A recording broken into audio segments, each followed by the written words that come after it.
kalih kula Dedi Samudi ing pawartos Semansa News. Ing kepanggihan menika kula badhe ngaturaken pawarta babagan Waduk Gajah Mungkur. Monggo kita bersani sareng-sareng. Waduk Gajah Mungkur. Waduk Gajah Mungkur menika kalebet salah setunggalipun papan pariwisata ingkang boten asing malih wonten pandungunipun warga masyarakat Jawa Tengah.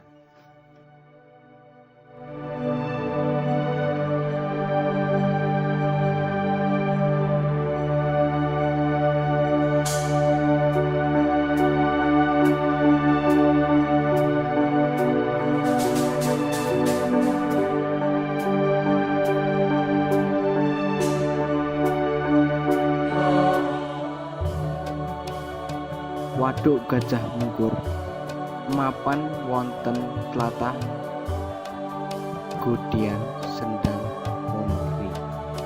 Leresipun 7 kilometer sakidulipun kutha Wonogiri.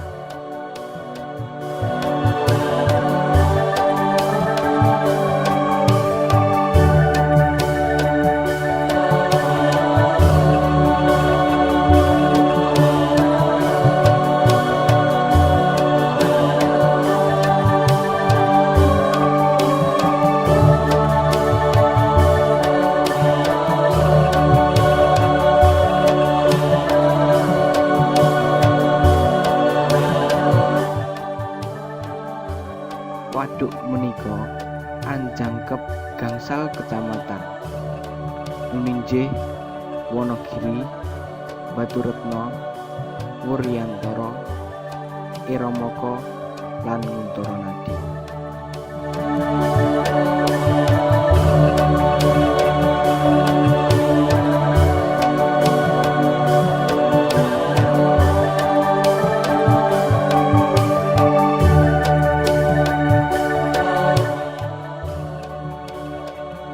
Fungsinipun pembangunan waduk menika yaiku kangge irigasi daerah Wonogiri lan sakitaripun.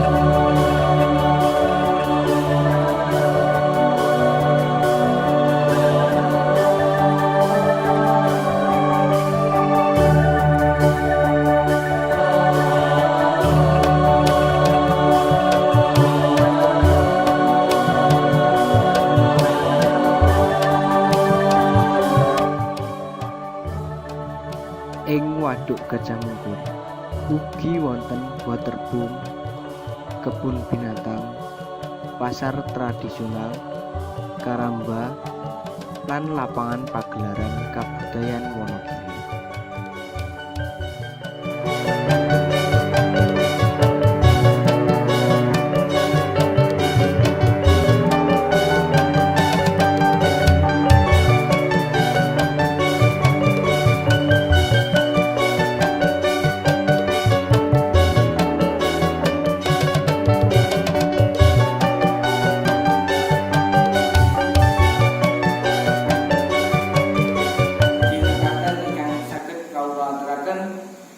Kata tepat kula nyuwun pangapunten.